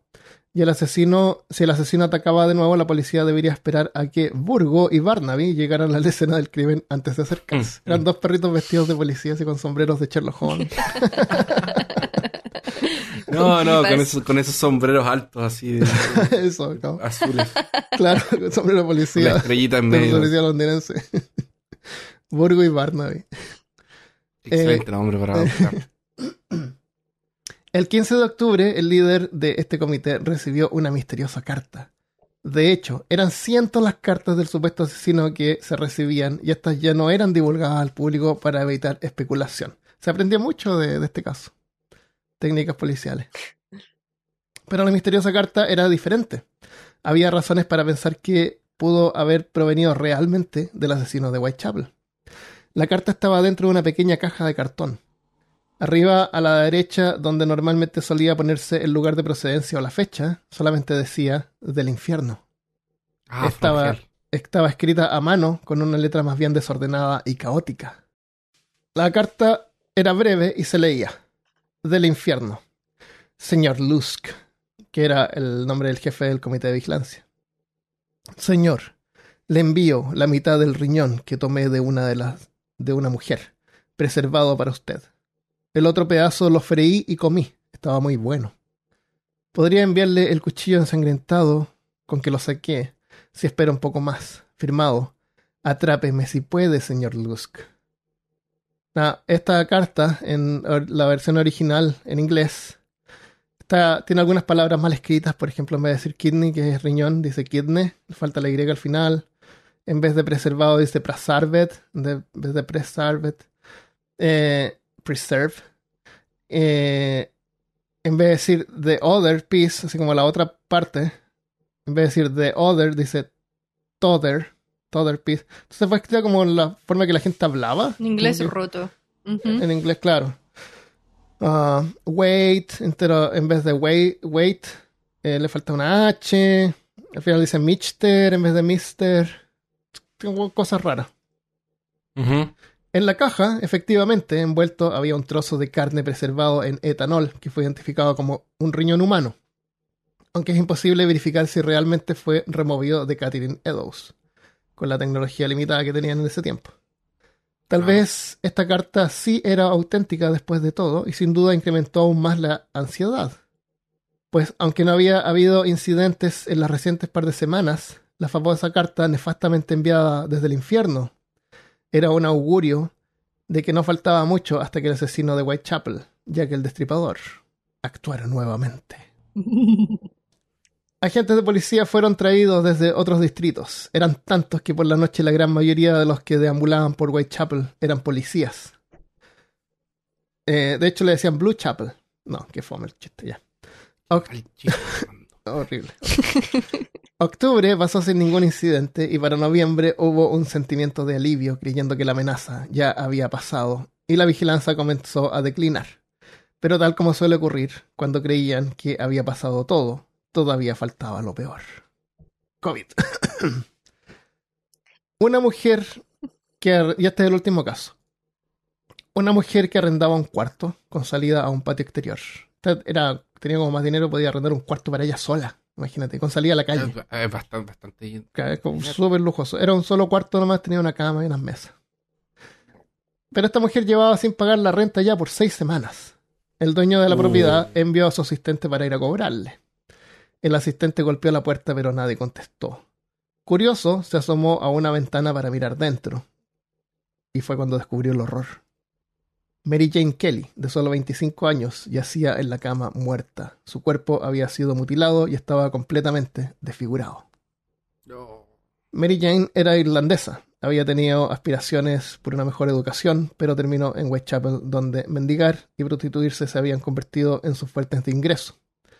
Terminó convirtiéndose en víctima de Jack, el Destripador, su último trabajo conocido y también el más grotesco. La última persona en ver a Mary Jane Kelly con vida fue un hombre a quien Mary Jane se había acercado la noche anterior para solicitarle una moneda. Un sixpence. Una moneda de 6 peniques, supongo. El hombre, que testificó ante la policía, dijo que le había dicho que no tenía dinero y Mary Jane había continuado caminando por la calle. Mientras se alejaba, vio a otro hombre que venía en sentido contrario y se había acercado a Mary Jane. Conversaron un momento y luego ella lo tomó del brazo y se perdieron juntos en un callejón. Era posiblemente el asesino que ella, sin saberlo, había llevado a su cuarto cerca de las 2 de la mañana. Luego, a las 4 de la mañana, 2 vecinos de Mary Jane habían escuchado sollozos provenientes del cuarto de Kelly. Cuentan que un gatito los despertó. Se subió a la cama el gatito. Pero como desafortunadamente era algo común de escuchar, los llantos de mujeres lo ignoraron. Como a las 10:30, la policía había acudido a la escena del crimen, pero no entraron porque debían esperar a que los perros sabuesos llegaran primero. Mientras esperaban, podían ver la escena de horror desde la ventana. Digamos que se necesitaba algo de imaginación para notar que los restos esparcidos en la cama y una mesa eran de un ser humano. La policía seguía esperando y los perros sabuesos no llegaban. Pasó media hora y finalmente alguien informó que no llegarían. El dueño de los sabuesos, Burgo y Barnaby, se habían ido de Londres sin avisar. Así que finalmente, porque habían pasado así como varias semanas y este tipo... No había pasado nada. Claro, no había pasado nada, sí, el tipo se fue. Así que finalmente, lo inevitable, la policía entró a la habitación. Entrar no fue difícil, había una ventana rota junto a la puerta por la que pudieron abrir la puerta por dentro. De hecho, luego se supo que Mary Jane había perdido la llave de la habitación hacía semanas. Y ese era el único modo que tenía para entrar a su cuarto. Obviamente, como estaba atrasada a pagar la renta, no había ido al dueño a pedirle una copia de la llave. Pedirle otra llave, claro. Así que parece que ella misma había roto la ventana y ahí abría la puerta por dentro. La mutilación del cadáver de Mary Jane Kelly fue, por mucho, el más extenso y horrible de los asesinatos de Whitechapel, seguramente porque el asesino tuvo más tiempo para cometer sus atrocidades en un cuarto privado y sin temor a ser descubierto. Exactamente, lo tenía, no era en la calle, no era rápido. Claro, tenía todo el tiempo del mundo. El médico que examinó el cuerpo determinó que la extensiva mutilación del cadáver debió haber tomado unas 2 horas en hacerse. Es un montón de tiempo. Según el nivel del rigor mortis, se estimó que la muerte había ocurrido antes de las 8 de la mañana. La imagen fue justo el día en que fueron a cobrarle. Sí. La noche anterior, o sea, no pasó días. Ella, no pasó muerta. Días, por suerte. Ya. Sí, ese fue el mismo día. Aunque a lo mejor todos los días le iban a cobrar. Y por eso el dueño de la propiedad mandaba al asistente, ya se había aburrido. La imagen del infierno fue descrita como lo siguiente. El cuerpo estaba desnudo en el medio de la cama, la ropa había sido rasgada. Como las otras víctimas, había sido degollada y el cuerpo estaba cortado hasta el hueso. El abdomen estaba completamente abierto desde el recto hasta el esternón, o sea, el hueso del pecho. Había sido destripada y varios órganos habían sido removidos. Los senos fueron cortados, los brazos mutilados por varias heridas que parecían haber sido hechas con un cuchillo cerrado. La cara tenía tantos cortes que era muy difícil reconocer las características. Parte de la nariz y una oreja fueron quitados. Las vísceras se encontraron dispersas. El útero, los riñones y un seno estaban debajo de la cabeza. El otro por un pie derecho. Por el pie derecho. Tenía un solo pie derecho. Y a la derecha del cuerpo estaban tirados los intestinos y el vaso por la izquierda. También en una mesa junto a la cama habían pedazos de carne. Habían cortes en todas partes. Incluso parte de un pulmón había sido cortado y arrancado. El pericardio, una membrana que cubre el corazón, estaba abierta y el corazón no estaba. Era muy difícil imaginar que lo que se había hecho con el cuerpo de Mary Jane Kelly había sido el trabajo de un hombre. Parecía más bien el trabajo de un demonio. En estas condiciones, era un consuelo esperar que la muerte de Mary Jane hubiera sido instantánea, y posiblemente lo fue, igual que el resto de las víctimas. Y el otro es que imagínate. Y el otro consuelo es que Mary Jane Kelly fue su última víctima, al menos descubierta. Pero lo que no es un consuelo es que el asesino nunca fue encontrado. Y aunque las investigaciones continúan hasta el día de hoy y existen cientos de libros con investigaciones que han durado años que claman haber descubierto al asesino, los sospechosos van desde miembros de la nobleza hasta incluso mujeres. Tal vez nunca sepamos quién fue o los motivos, pero lo que sí podemos saber con certeza es que era un asesino serial de categoría de producto.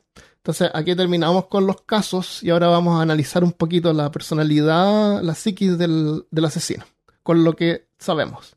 Y después de eso nosotros podemos opinar y dar nuestras opiniones. Existen 2 clasificaciones de asesinos, son los seriales, de asesinos seriales de productos y de proceso. Los asesinos de proceso son los que lo hacen por el placer de matar.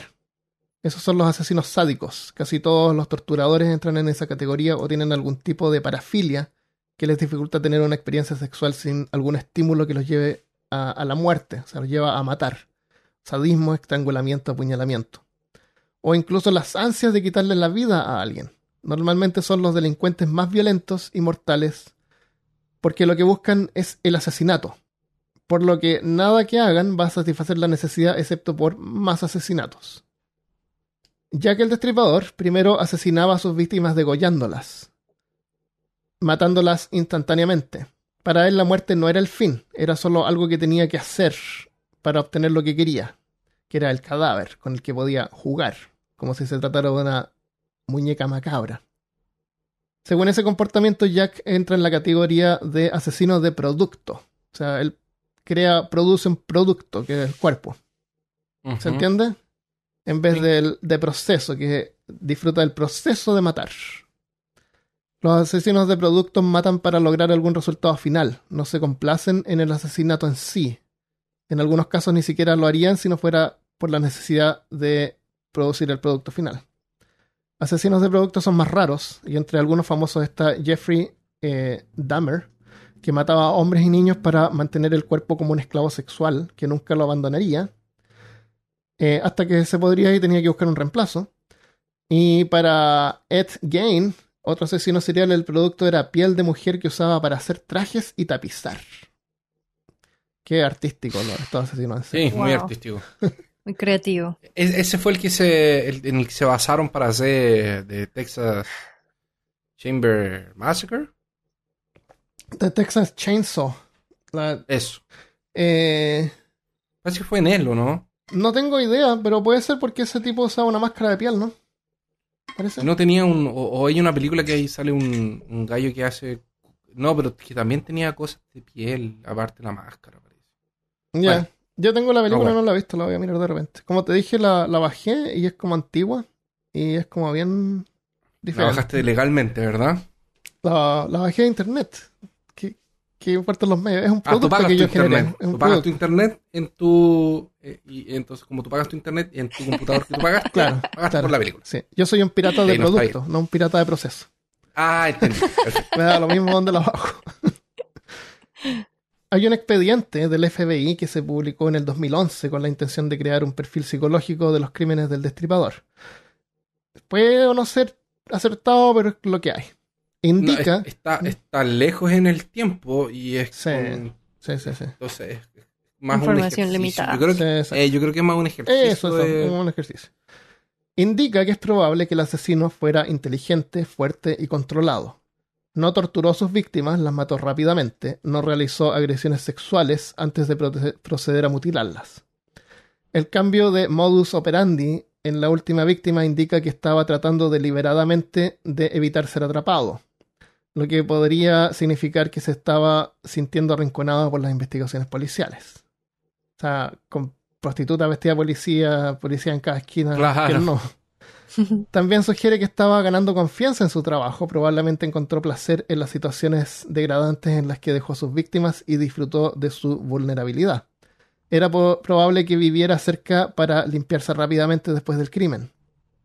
El documento también sugería que era un hombre solitario, posiblemente desfigurado y muy propenso a no estar casado. Cuando uno es propenso a no estar casado, ese tipo de gente. Era probable que fuera ordenado y con un estilo de vida inestable. Escribir cartas a la policía y burlarse de ella sugiere que estaba orgulloso de su trabajo, si es que fueron reales. Si es que las cartas. Claro. Y que sus víctimas ¿De qué año fueron... es esta cosa? 2011. 2011. Y que sus víctimas fueron simplemente una consecuencia de esta acción, una acción que consideró justificada. Después de examinar la evidencia y el perfil psicológico, el consenso es que Jack el Destripador era un psicópata que se deleitaba con la notoriedad de sus propios crímenes. Si es que las cartas eran verdaderas. Si es que la carta era verdadera. Sí. Si bien nunca se puede hacer un diagnóstico real, podemos hacer algunas suposiciones. Así que con Christopher y Malca quiero saber qué piensan y pues yo les voy a compartir algunas cosas y los villanos que están escuchando también nos pueden mandar sus opiniones. El problema, yo creo que para mí el problema, por ejemplo, de ese reporte del FBI es que todavía tienen que asumir mucho porque dice que el cambio de modus operandi, pero todo eso pudo haber sido circunstancial, como que estuvo de buenas que la última a la que le hizo eso lo invitó a su cuarto, sí. Más no que él trató de convencerla que la llevara a un cuarto, o sea... Claro, no tenía un patio trasero. Puede que fuera un man que, por ejemplo, lo que le pasó con la muchacha en la carretera, eso también puede ser simplemente que ahí fue que aprendió que a lo mejor no debería hacer las cosas en un lugar tan abierto. Puede ser, claro, no era tan calculador como uno piensa. Exacto. Sí, yo no, como dice la Malca, yo no creo que no me parece, al menos por lo que escuchamos hoy, que era una persona que estudiaba a sus víctimas, claro. Que lo que le interesaba era el producto, entonces como que salía a andar y en el momento sentía, esa mujer se va a ver maravillosa de dentro para afuera. Claro, al revés. Claro, al revés. Y yo creo que así las escogían, porque, por lo que tú decías, porque es de producto. Claro. No es de proceso. El proceso, si fuera de proceso, él iba a seleccionar a la víctima, estudiarla, arrinconarla, ¿cachai? Y después ejecutar. Claro. A mí me parece que es al contrario, que es más que ejecuta a la víctima y después desparrama. Entonces, pasó que se encontró a alguien, como dijo la Malca, que tenía un cuarto. Pero no creo que haya estado buscando a alguien que tenga un cuarto. Sí, yo creo que fue Podría suerte. ser cualquiera. Ajá. Y Y también cuando dicen que él no quería ver sufrir a las víctimas, o sea, que no las torturaba, también puede ser simplemente que como lo que quería era llegar a empezar a la destripación. Simplemente la manera más rápida de que ellas se quedaran quietas era ya matarlas de exacto, inmediato. exacto, No había ningún Sí. tipo de empatía, sino que era parte exacto. de Como- lo que él quería lograr. Era otra cosa más que debía hacer. Ujú. Esto pasó entre septiembre y noviembre. Septiembre, octubre, son solamente 2 meses. Entonces, hay- Fue como, hay y al- después desapareció. bueno, hay dos cosas. Una que dicen que, claro, desapareció o después ya no actuó más. Entonces, algunos dicen que a lo mejor se cambió de lugar, que su estilo de vida inestable se refiere a que él se movía mucho, se fue a otro lugar, entonces pudo haber continuado haciendo cosas en otros lugares, pero como Londres era una ciudad importante, aparecían las noticias, pero quién sabe, en un pueblo Ajá. chico nadie va, no, Es no lo van a cierto. descubrir. O a lo mejor si era efectivamente un marinero. marinero, claro, se fue a otro lugar. Sí. Pero sí hay una evolución entre septiembre y noviembre. Porque el último cuerpo de Mary Jane es el más destruido de todos. Y tuvo como todo el tiempo que tuvo 2 horas ahí mutilando el cuerpo. Hasta que ya se aburrió. Entonces pudo haber sido Sí. que ya se aburrió y ya no quería más. Se llevaba trofeos. Se llevó el corazón. Se llevó el riñón de otra. Eso es lo otro. A 2 mujeres se llevó El útero. ¿cómo se llama? El útero. El útero. Claro. Se llevaba trofeos. Entonces eso indica intención. No hay También. evidencia de que haya sido caníbal, casi como que se los llevaba para comérselo. Pero a menos que la carta esa con el pedacito de riñón fuera Para cierta, él verdad, se dijo claro. ahí. Si era verdad, claro, Ujú. evidencia que era caníbal. Y se llevaba algunas partes Porque se lo selectas del comía. cuerpo, no cualquier pedazo. Era el corazón, era simbólico, era altamente simbólico. Y eso podría ser porque a lo mejor una prostituta le había dado sífilis, le había contagiado sífilis a él, y eso causa impotencia. Entonces tenía esa rabia que quería vengarse de las prostitutas, por ejemplo. Y Ujú. empezó a matar prostitutas. Imposible encontrar la prostituta que le había dado sífilis. Pero como que casi todas las prostitutas tenían sífilis en ese tiempo. O sea, si tú te metes con una prostituta es como que dado de que Claro, era como medio claro deberías tener tus que... expectativas lotería. claras. Claro, más o menos. A menos que no supiera, no sé. Esa es una idea que a lo mejor era trata de vengarse. Hay una teoría. No hablamos de sospechosos porque podemos hacer un episodio completo de sospechosos, de posibles sospechosos de ok. Jack the Ripper. Así que estamos hablando solamente de su perfil. Yo personalmente creo que se estaba tratando de vengar, tal vez. Y por eso es que he recolectado estas partes como simbólicas.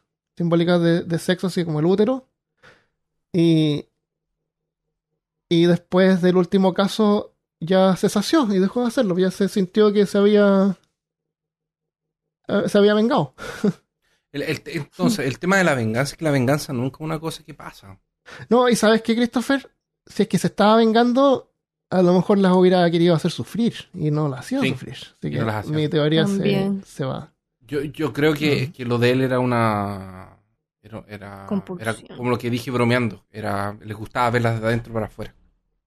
Su obsesión era con Con los el órganos. interior, con los órganos. Por eso yo creo que se llevaba algunas partes. No creo que se las comiera. Y creía en la belleza interior. Claro, quería ver la belleza interior. No creo que Yes. se las comiera, pero yo creo que era más una cosa como del morbo, de la curiosidad. Puede Creo ser, que va por ahí. puede ser, sí. Yo Y- creo que Porque el man por eso es que estaba se tomaba loco. tan... Estaba Oye, loco. es, Sí. es que, por ejemplo, sacar un corazón no es fácil. Desmontar a una persona en la forma en la que la hacía no debe ser muy fácil, ¿cachai? Hay vasos, hay que cortar, Sí. hay que... no es como que- Llegó al corazón después de haber tenido como 2 horas para hacerlo. Por eso ¿Cachai? pudo llegar Entonces, ahí. Sí. yo creo que para él era más como de agarrar, observar. Yo creo que su morbo va por ahí. Entonces sí tenía Sí. conocimientos de anatomía un poco. Saber que hay... Porque Bueno, en ese después de tiempo haber la 7 gente, Estaba personas... la gente explorando. normal no tenía nada, no habían libros, no tenían acceso a cómo mirar libros, imágenes, a saber, Bueno, sabían que hay un corazón, pero no saben bien así dónde está como se ve. Tal vez Pero no sabemos que él sabía. Claro, también. Claro. Y su obsesión por los cadáveres frescos era como los de Reanimador, que no estaba fresco suficiente. Claro. Estaban frescos suficiente. Eso. Lo otro que dicen es que hizo más daño en la última víctima porque tuvo más tiempo. Sí. Pero la primera víctima la abandonó. La dejó abandonada en la calle. Recuerda que no había sangre. No, me refiero a que no había sangre. Entonces significa que el cuerpo fue llevado desde otro lugar. El cuerpo fue llevado desde otro lugar. Desde otro lugar donde sí podría haber tenido tiempo. ¿Entiendes? Entonces eso como que no coincide. Pero es que también el morbo... Pero también la pudo haber estado moviendo solamente para que no lo pillaran. O sea, no, es que también yo lo pienso así. Empieza como... Siempre es un poquito más. Sí, eso. Siempre es un poco más. Entonces, empezó mató, así como mató, estuvo nervioso, abrió un poco, ¿qué estoy haciendo? Y ¡pah! La tiró fuera. Después se dio cuenta que no lo atraparon. Entonces la segunda, un paso más. Se va atreviendo a hacer un poco más. Exactamente, va perdiendo el miedo. Claro. Cuando vio que no lo estaban descubriendo, perdió el miedo y se tomaba el tiempo, empezó a ver que podía dar un paso más, hasta que llegó a la última. ¿Por qué paró? No sé, en una vez hasta lo mataron. ¿Qué más va a hacerle al cuerpo? Oye, cortó las piernas hasta que se veían los huesos. Hay una descripción enorme que tú puedes ver. Hizo un montón de daño en el cuerpo. Cortó la carne, lo que algunos hacen para deshumanizar a la víctima. No quieren que lo esté mirando, ¿entiendes? Claro. ¿Quién sabe? ¿Esto era en la época también de esos teatros médicos? Porque también podría ser una persona que simplemente vio eso. Un día y dijo, yo quiero ver eso, no lo dejaron. Claro, esa es la teoría de que era un médico, un estudiante de medicina frustrado. Que practicó el mismo. Lo otro es que es raro que él haya abandonado a las víctimas en la calle, si es que las dejó en la calle a plena vista, porque si tú quieres ocultar lo que hiciste, lo tiras al Thames, como hace cualquier asesino normal. Al río, ¿no? Como lo haría cualquiera. Claro. Como tiran los Pero es que, es que en una vez también es que es morboso, pues, Armando. Yo me imagino que el morbo te obliga como a dejarlo. Eso muestra falta de cuidado. Falta así como de... Es que sí, además debe tomar bastante trabajo cargar un cuerpo, atravesarlo hasta que llegue al río. También puede ser que se expone aún más. Eso, claro, porque el river no era tan grande. Una cosa que yo por ejemplo, que vi en Mindhunter, era que ellos mismos dejan pistas porque les gusta ese juego. De, ven y me trata de atraparme. Claro. Y que los gallos están tan como superan tanto a la policía que al final los descubren solo si ellos se quieren hacer descubrir. O sea, claro.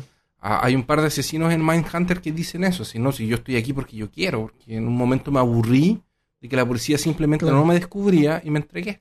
Claro, y en ese tiempo como la investigación era tan precaria que a lo mejor las pistas que él dejó ni siquiera las vieron. Ni siquiera las vieron, entonces es una cosa que lo hacen, es como parte del perfil. Sí. Bueno, dejemos esa parte ahí. Los que están escuchando nos pueden contar por qué creen. ¿Qué es lo que piensan? ¿Cuáles son sus versiones? No quién fue, sino que sus teorías. Claro, por qué lo hizo, cuál era su finalidad.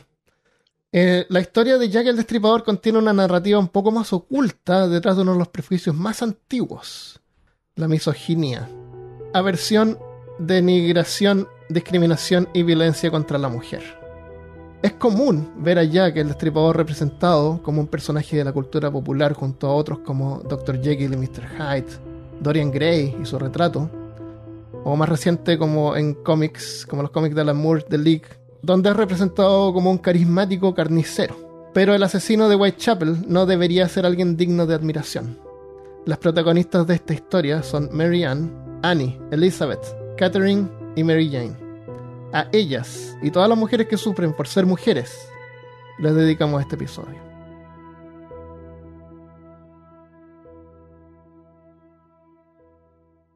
Lo último que uno ve en la vida debería ser al menos el rostro de un ser querido. Lamentablemente para las víctimas de Whitechapel, lo último que vieron fue el rostro de un asesino que nunca fue descubierto. Ellas lo vieron, pero nosotros nos quedaremos por siempre preguntándonos quién era, qué apariencia tenía. Pero podría ser que la última imagen que alguien ve permanece en el ojo, visible incluso después de la muerte. Los científicos en ese tiempo pensaban que tal vez sí. Y de eso vamos a hablar en el Afterpod.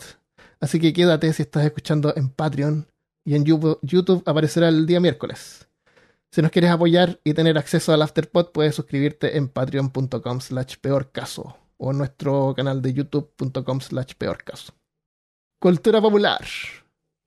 Como ocurre en la mayoría de las cosas horribles, es inevitable que con el tiempo sean romantizadas, así que tal como piratas, brujas, sirenas, Jack el Destripador ocupa un lugar como personaje de la cultura popular. Así que aquí vemos algunas películas, cómics, libros. Películas. Hay una película del 1988 que se llama Jack the Ripper, que tiene protagonizado por Michael Caine y como el investigador que trata de descubrir al asesino. Después una de las más famosas es la del 2001 de Johnny Depp, From Hell, o del infierno, que es una adaptación del cómics de Alan Moore y Eddie Campbell de la novela gráfica. Una adaptación del cómics, eso es. Estoy haciendo así con mis deditos, como Sí. entre comillas. Bueno, las películas son adaptaciones de libros. No tienen que hacer las películas porque tienen que durar 1 hora y media. Y el libro From Hell del cómic donde sale es un grimorio. Entonces... que tengo en mis manos. En claro. la enciclopedia de Jack. Exactamente, es una enciclopedia. Jack the Ripper versus Hannibal Lecter en Epic Rap Battles of History. What? ¿Qué es eso? Epic Battles of History es una canción de rap donde luchan así rapeando Jack the Ripper y Hannibal Lecter. ¿Nunca has visto las batallas de rap épicas? Me imagino que debe ser como... Eso comedia, es como de Adult comedia. Swim, una cosa así. Claro, una cosa así. Son súper chistosas. ¿Tú las has visto así, Malca, no? Sí. Las batallas de rap Sí, épicas son de la chistosas. historia. En libros hay cientos de libros, pero uno de los mejores libros que están catalogados como uno de los mejores, porque esta no es mi opinión personal, porque no leo ninguno, es Capturando a Jack el Destripador de Neil Bell, de los archivos Jack the Ripper de Jack the Ripper Files, que es una historia ilustrada de los asesinatos de Whitechapel de Richard Jones. Son uno de los supuestamente mejorcitos. En cómics tenemos la The League of Extraordinary Gentlemen de Alan Moore de 1999, y donde aparece Jack McHart, también conocido como Mac the Knife, el cuchillo, que es un carismático carnicero y sería el famoso asesino en serie Jack el Destripador. También es un descendiente directo del salteador de caminos del siglo XVIII, McHart, parece que es un personaje famoso, o un asesino famoso.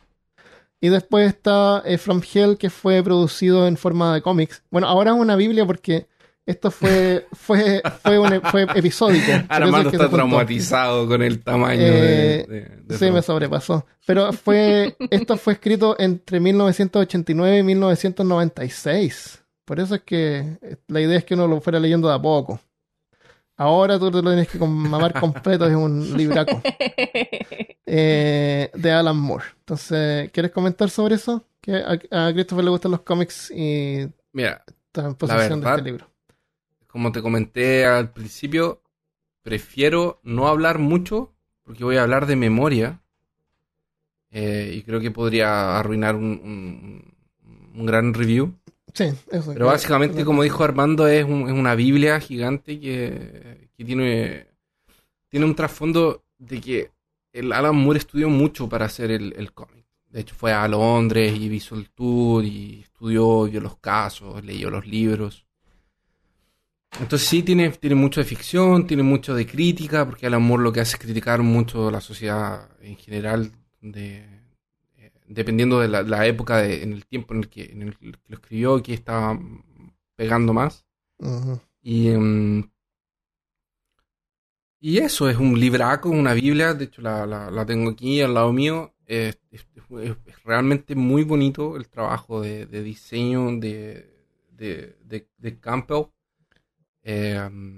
Y el rotero de Alan Moore está en su peak, está en sus mejores momentos. O sea, es el creador de Watchmen. Entonces, como realmente el gallo Sí. es... Y aunque es un trabajo de ficción, la ambientación, como tú dices, la estudió bien y es como bien realista en el tiempo en que ocurrió. O sea, históricamente accurate. De hecho, el Alan Moore estudió tanto que se considera la Rupert obra... Rodriguez. No se considera un Rupert Rodriguez, pero se considera una de las obras que más ha sido estudiado el tema antes de... Es como... no es una novela gráfica porque no fue lanzado una vez, sino que es esta serie de cómics. Ah, sí. Y se considera que es como... si no es la que más tiene trasfondo y estudio por atrás, es una de las... Sí. es una de las que más tiene. Y además, aunque es un cómic, es de ficción, pero no es de fantasía. Creo, aunque tú me mostraste la foto de un troll. No, es que tiene algunos viajes, así como que tiene algunos momentos. De hecho, hay una de los más clásicos es que uno de los detectives mira para una ventana en uno de los departamentos londinenses de ese tiempo y ve un departamento moderno de los años 90. Ah, ya. Entonces hay una persona adentro con estaban peinando muñecas. Sí. Y tiene todo un cuestionamiento porque el Alan Moore hace eso, cuestiona mucho las cosas. Sí, en Watchmen hay como un subcómic también de la historia del marinero, no sé qué. Sí, es genial, es muy bueno. Un día es como un cómic dentro de un cómic. Sí, es un cómic dentro. Y creo que está editado el cómic solamente del marinero, si tú lo quieres leer completo. Pero la idea es que lo vas viendo así como de pedacitos. Así, como sí, porque tiene que ver con lo que está pasando. Claro. Esa es la gracia de los cómics. Bueno, eso es todo lo que tenemos por hoy. Si tienen alguna idea del perfil psicológico del asesino de Whitechapel, enviando sus comentarios, queremos saber. Y antes de irnos, vamos a leer algunos comentarios que nos dejaron. Nolis Cote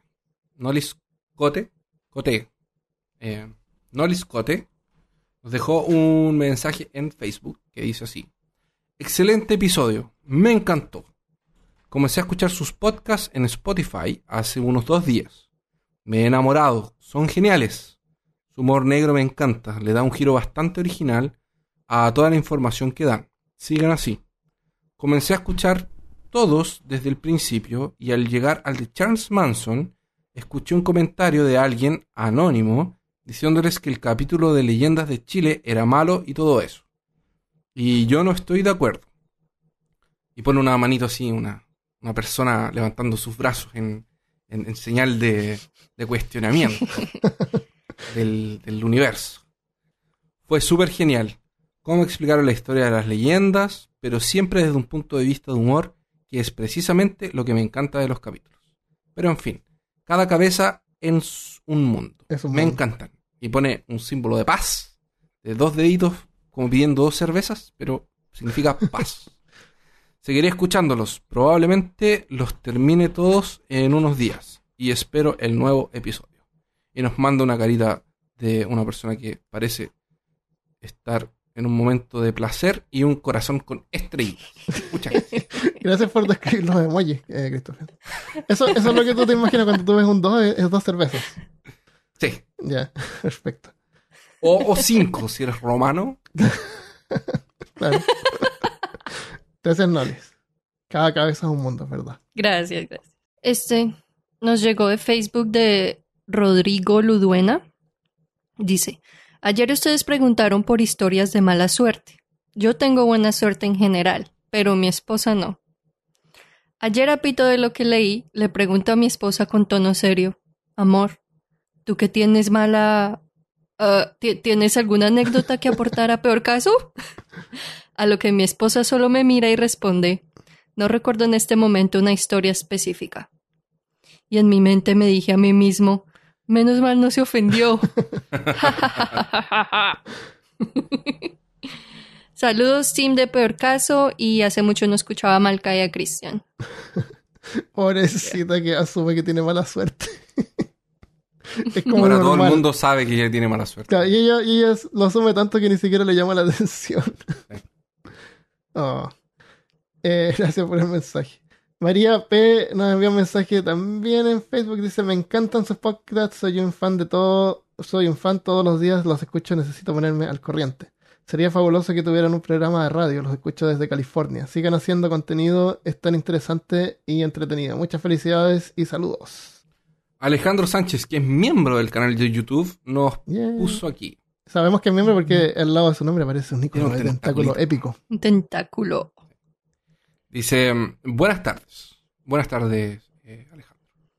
Cuando estaba en la preparatoria me vendieron un boleto para la rifa de una motocicleta. Y quedaban solo 2 boletos y los compramos entre un amigo y yo. Al hacer la rifa, el boleto ganador fue el que se quedó mi amigo. Y yo no me gané nada. Felicidades por su programa y reciban un saludo desde Poza Rica, Veracruz, México. Eso es lo que dicen, que la suerte es suerte. Su amigo... Eso, tu amigo tuvo muy suerte, buena suerte. Y él no. Pero yo lo entiendo, porque ese momento en el que, por ejemplo, me pasaba cuando compraba boosters de juego de cartas del Señor de los Anillos. Ajá. Sobres. Sí, eran sobrecitos que venían cartas y era como, ya voy a escoger este. Pero ese el de al lado tiene otra cosa. Nunca se sabe. Nunca se sabe. Sí, lo mejor es asumir. De hecho, había todo un ritual y una técnica para ver si habían cartitas foil. Sí, adentro, había gente que los doblar, tocaba y los escuchar, movía. los tocaba. Oye, a propósito de Bien, eso, señor. quiero leer un saludo extra. Yo en varios episodios he dado a entender que a lo mejor antes Armando del Pasado tenía una tienda de juegos de cartas y cosas. Y es verdad, y algunos que han escuchado Peor Caso a lo mejor me han descubierto. Entonces Sebastián Pizarro me manda un mensaje. Me dice: hola Armando, gracias por responderme y seguirme. Lo seguí de vuelta en Twitter. Te quise contactar por lo siguiente. Hace un par de semanas que me he interesado en H.P. Lovecraft y he estado leyendo sobre él y sus relatos. Y encontré un relato, los gatos de Ultar. Cuando vi la palabra Ultar, dije, por eso se llamaba así la tienda. Porque la tienda que teníamos se llamaba Ultar. Sí, se llamaba Ultar. Entonces, por curiosidad, y le puse Ultar porque me gustaban los gatos. Y también me gustó la historia de los gatos de Ultar. Curiosidad, busqué algún vestigio de la tienda o de ti en internet, pero no encontré nada. Al cabo de un par de semanas en YouTube me apareció un video de Blisky, que es mi nombre en mi canal de YouTube. Me gustó el contenido, que es el nombre de mi primer perro. Ahora sabes mi pregunta secreta ya. Me gustó el contenido y descubrí que tenía un podcast. Lo empecé a escuchar y poco a poco descubrí que tú eres Armando, el de la tienda Ultar. Te ha sido como un momento de revelación. Yo estudié en el Colegio Seminario Conciliar y para tomar la locomoción, o sea, el autobús, debía pasar por fuera de Ultar. La visita era obligada. Recuerdo, por eso la puse ahí. No sabía, pero fue conveniente.